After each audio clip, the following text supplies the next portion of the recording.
मेरा नाम शिप्रा चौहान है। मैं रेज इंडिया फाउंडेशन की डायरेक्टर हूँ और आज मैं आपको रेज इंडिया फाउंडेशन के बारे में बताती हूँ। रेज इंडिया फाउंडेशन कब से शुरुआत हुआ, तो ये एक बहुत लंबी कहानी है। मैं एक स्टोरी की तरह आपको बताऊंगी। ये बीज मेरे अंदर बहुत बचपन से ही डाल दिया गया था। मेरे पिताजी जो किसान थे और गांव में रहते थे, तो जब मैं छोटी थी तो पापा का कहना हमेशा एक ही था कि मदद करने के लिए पैसे की नहीं, नियत की ज़रूरत होनी चाहिए। तो हम लोग वही सोचते थे, बट गांव में रहते हुए ना ही संस्था के बारे में जानते थे, ना ही संस्थाओं का नाम सुना था। तो बट इतना सोचते थे कि आसपास जो लोग हैं अगर उनकी भी मदद कर दी तो बहुत है। फिर पढ़ लिख के जब बाहर आए, बाहर निकले, यहाँ जॉब करने लगे, तब पता चला कि किन किन लोगों को हमारी ज़रूरत है। फिर वो जर्नी शुरुआत हुई। मैं एक जॉब में थी, अच्छी जॉब में थी, मेरा प्राइवेट नौकरी था। मैं डेली काम पे निकलती थी। काम पे निकलते हुए मुझे ऐसा लगता था कि अपनी अर्निंग का कुछ पार्ट क्या होता था, 50 रुपए, 100 रुपए, 200 रुपए, हर दिन एक वो पार्ट अलग निकाल के रखती थी और स्ट्रीट पे जो चिल्ड्रन होते थे उनको उतर के उनकी हेल्प करती थी। एक बार का किस्सा है कि वो 5-6 दिन का गैप हो गया और उन स्ट्रीट पे मैं नहीं पहुंच पाई जहाँ डेली जाती थी। तो एक बच्चे के पास जब पहुंची तो उस बच्चे ने कहा कि दीदी ये भूख तो रोज लगती है मुझे, और 3 वक्त का खाना भी चाहिए होता है। जो पढ़ाई आप 10 दिन में एक बार देने आती हो उससे कुछ नहीं होता। अगर ये मुझे रोज मिलेगा तभी मुझे कुछ इससे फायदा होगा। वो साल था 2013 और उसके बाद से समझ आया कि ये जो मेरी 100 रुपए 200 रुपए वाली हेल्प है ये कोई वैल्यूएबल नहीं है इनके लिए, ना ही इससे इनका कुछ भला होना है। फिर मैंने डिसाइड किया और अपने करियर को वॉलेंटरी रिटायरमेंट लिया अपनी नौकरी से और फुली टाइम डिवोटेड किया इस संस्था को बनाने में। 2014 में रेज इंडिया फाउंडेशन को हमने स्टार्ट किया हमारे अंकल के साथ, जो 2014 के आसपास ही रिटायर्ड हुए थे सीबीआई से। उनका पूरा सहयोग रहा, मुझे मार्गदर्शन दिया उन्होंने कि इतनी कम उम्र में तुम समाज के प्रति आना चाहते हो। बट अंकल हमारे समाज के प्रति बहुत काम करते हुए आ रहे थे, तो उन्हें इसका अनुभव था। फिर हमने रेज इंडिया फाउंडेशन की शुरुआत की 2014 से। उसके बाद हमारे बहुत सारे प्रोजेक्ट थे जिस पे हम मल्टीपल काम करते थे। प्रोजेक्ट भूख था जिस पे हम लोगों को राशन देते थे। प्रोजेक्ट शिक्षालय था जिसमें हमारे पास स्कूल नहीं था बट हम छोटे छोटे सेंटर्स चलाते थे, वो शिक्षा के केंद्र माने जाते थे। तो जब शिक्षा के बहुत सारे छोटे छोटे केंद्र हमने बनाए तो हमने उसमें बहुत बड़ा डेवलपमेंट किया। देखा कि हम उन लेस प्रिविलेज लोगों को एम्प्लॉयमेंट भी देते थे। उन शिक्षा के केंद्र पे पढ़ाने वाला टीचर भी उसी गली मोहल्ले की पढ़ी लिखी लड़की हुआ करती थी जो वहाँ रहती है और जिसके फैमिली वाले उसे अच्छी कंपनी में नौकरी करने के लिए नहीं भेजते, बट वो पढ़ी लिखी है, वो पढ़ा सकती थी। तो उसने वो सेंटर स्टार्ट किया अपनी गली मोहल्ले में। ऐसे हमारे कम से कम 30 से 35 सेंटर स्टार्ट हुए और वो अलग अलग जिलों में थे। दिल्ली में था, गाजियाबाद में था, आगरा में था, मुजफ्फरनगर में था, भोपाल में था, बिहार में था। ये लर्निंग सेंटर हमने स्टार्ट किए थे। शिक्षालय की शुरुआत लर्निंग सेंटर से ही हुई थी। बट जब ये लर्निंग सेंटर चलते गए और हमें रिजल्ट बहुत अच्छा लगा, तब हमने ये शिक्षालय की फाउंडेशन स्टार्ट की 2019 में, जो हमारे नजफगढ़ में हेड ऑफिस में गोपाल नगर में स्थित है। यहाँ पे आज 100 से ज़्यादा बच्चे रोज आके पढ़ते हैं, खुशी खुशी पढ़ाई करते हैं। हमें अच्छा लगता है कि जब वो बच्चे आते हैं सुबह और उनके अंदर एक खुशियाँ होती है कि मैम मुझे स्कूल आना था इसलिए मैं जल्दी से घर से आ गई।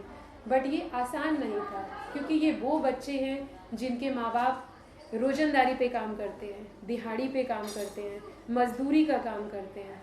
वो लोग कभी भी इस बात को अग्री नहीं कर रहे थे कि मेरा बच्चा पढ़ने जाएगा।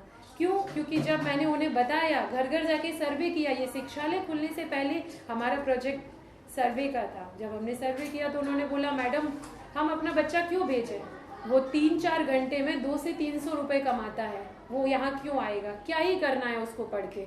हम भी तो ये कर रहे हैं, जो हम कर रहे हैं वही हमारा बच्चा करेगा। उनको समझाना, उनको बताना कि ठीक है आप 3 घंटे के लिए भेजो, अगर आपको हमसे उसके बदले में कुछ मदद चाहिए तो हम देंगे। तो बच्चों के पेरेंट्स बोलते हैं कि ठीक है आप हमें राशन मुहैया कराइए, हम आपको स्कूल में आपके बच्चों को भेजेंगे।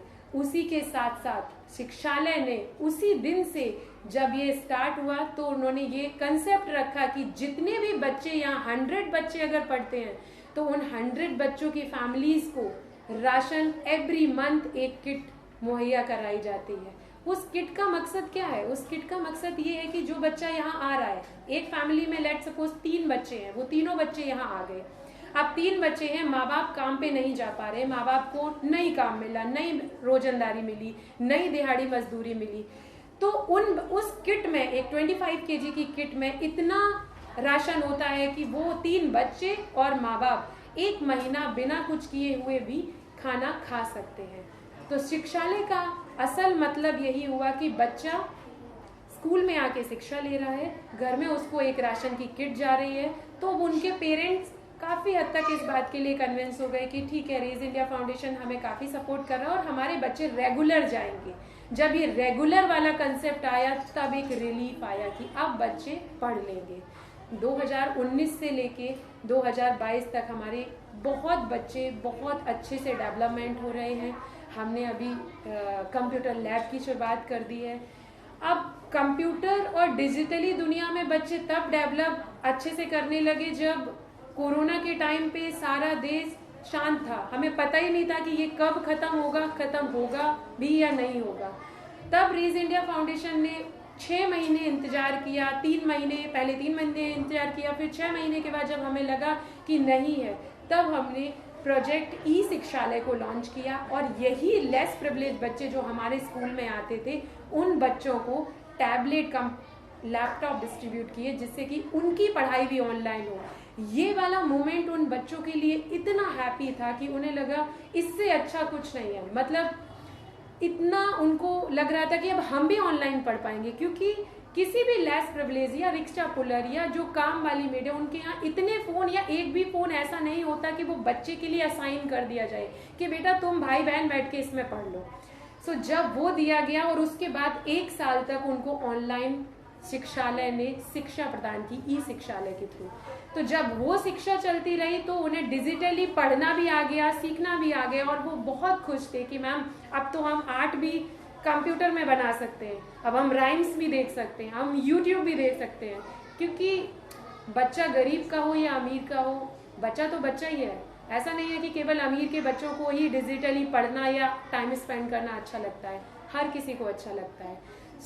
ये मैसेज एक ऐसा मैसेज हो गया था कि बच्चों ने बोला नहीं मैम अब हमें बहुत अच्छा लगता है, लगवाया। Saturday is the happy day जिसमें कि बच्चे आते हैं, खुशी खुशी आते हैं और फिर बोलते हैं कि आज हम पढ़ाई नहीं करेंगे, आज हम कोई स्टोरी देखेंगे, आज हम कुछ अच्छा सा फन लर्निंग करते हैं जिसमें कि हमें बहुत अच्छा लगे। हमें ऐसा फील ना हो कि मंडे टू सैटरडे मुझे स्कूल जाना है, मैम से बस पढ़ाई करनी है और घर आ जाना है, वो पहले से भी करते आ रहे हैं। फन लर्निंग और डे डिसाइड करने का उद्देश्य शिक्षालय का ये था कि जब हमारे पास प्रोजेक्टर है, हमारे पास कंप्यूटर है, तो बच्चे वो सब भी करें जो एक प्राइवेट स्कूल में एक्स्ट्रा करिकुलम बोलते हैं। एक्स्ट्रा करिकुलम हमें भी उतनी ही इनको भी जरूरत है, लेस प्रिविलेज बच्चों को। ये वाली जर्नी बड़ी अच्छी चली, शिक्षालय बहुत अच्छे से काम कर रहा है, बच्चे बहुत खुश हैं, पेरेंट्स बहुत सेटल्ड है कि अब हमें सब कुछ मिलता है। शिक्षालय इज द वन रूप सॉल्यूशन जहाँ पे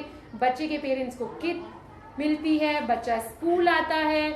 हमारे बहुत सारे और भी प्रोजेक्ट हैं जो शिक्षालय के थ्रू ही आगे बढ़ते हैं। लेट्स सपोज हमारा एक प्रोजेक्ट है चुप्पी तोड़ो खुल के बोलो, शर्म नहीं सम्मान है। ये वाला प्रोजेक्ट हमने जब स्टार्ट किया था तो हमने कोरोना के बाद जो कंस्ट्रक्शन साइट चलती थी, जो कंस्ट्रक्शन साइट पे जो महिलाएं रहती हैं, उनके अंदर एक चेंज देखा था कि कोविड टाइम में हर चीज में मदद हो रही थी, but menstruation hygiene, sanitary napkin, इस पे किसी का ध्यान बहुत ज्यादा नहीं था। तो वो लोग क्या कर रहे थे कि कोविड में कोई ऐसा रोजगार भी नहीं था जो वो इतना खर्चा अपने ऊपर कर पाए। और बेसिकली आज भी लेबर क्लास में या लेस प्रिविलेज लोगों में यही मेंटेलिटी है कि नहीं, हमें तो ये 30-40 रुपए का सैनिटरी पैड यूज करने की जरूरत नहीं है और हम इसको वैसे ही काम चला लेते हैं, बट उन्हें ये पता नहीं है ये कितना इम्पोर्टेंट है, इससे हेल्थ पे कितना इफेक्ट पड़ता है। सो रीज इंडिया फाउंडेशन ने एक प्रोजेक्ट स्टार्ट किया था कोविड के टाइम में ही, चुप्पी तोड़ो ये शर्म नहीं सम्मान है। ये प्रोजेक्ट हमारा सक्सेसफुली अभी तक भी रन हो रहा है। एवरी कंस्ट्रक्शन साइट पे हमने पहले ये किट एक डिग्निटी किट में बनाई और डिग्निटी किट का पर्पस था कि इस डिग्निटी किट में वो सब कुछ अवेलेबल है जो एक महिला को चाहिए बेसिक नेसेसिटी के लिए। जब डिग्निटी किट हमने डिस्ट्रीब्यूट की, और डिस्ट्रीब्यूशन का मतलब ये नहीं था कि उन्हें 40 रुपए की किट वो अफोर्ड नहीं कर पाते। डिग्निटी किट डिस्ट्रीब्यूशन का मतलब था कि वो महिलाएं यूज्ड टू हो जाएं, कंफर्टेबल हो जाएं कि जब हम ये सब यूज करते हैं तो हम कितना कंफर्टेबल फील करते हैं, और उसके बाद वो अपने जो खुद अर्न करती हैं उस मनी में से 30 से 40 रुपए अपनी रेस्पेक्ट के लिए रखें और बोले कि नहीं I will use sanitary pad.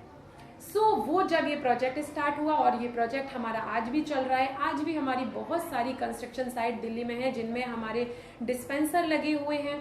Dispenser में हम रेगुलर सैनिटरी नैपकिन को रिफिल करते हैं और वो महिलाएं उसको यूज करती हैं।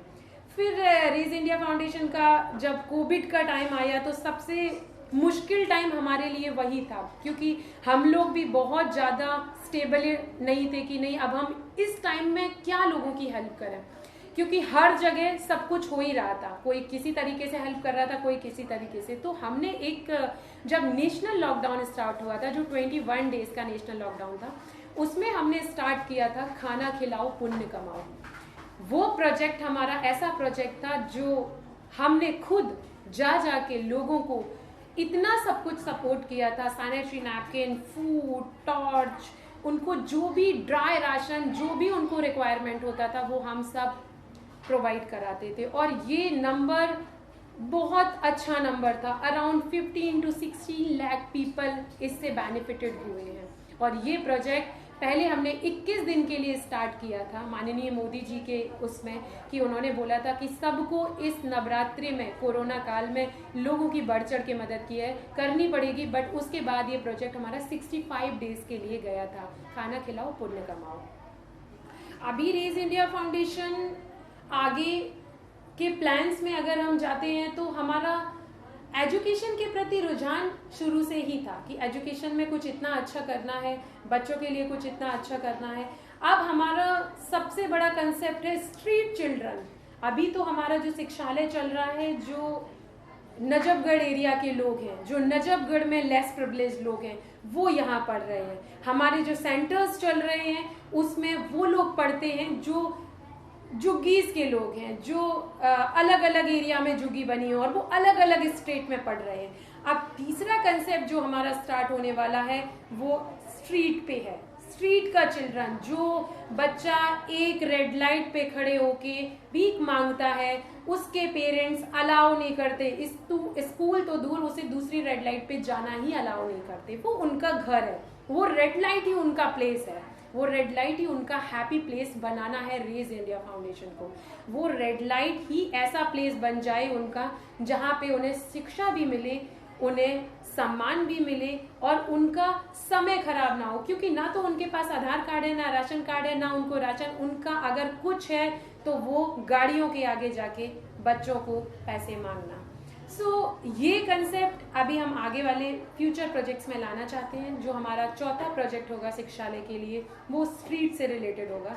स्ट्रीट पे हम लोग काम करेंगे। मेरा एक मैसेज है आप सबके लिए कि बच्चों को शिक्षा में समान अधिकार मिलना चाहिए, और आप सब बढ़ चढ़ के अगर सपोर्ट करेंगे तो ये बच्चे रेज इंडिया के कई दिशाओं में ऐसे शिक्षालय बनेंगे और ये बच्चे आगे बढ़ चढ़ के आगे कहाँ कहाँ पहुँचेंगे, हमें इन सब पे बहुत प्राउड फील होगा। शिक्षा should be equal for everyone. Thank you so much.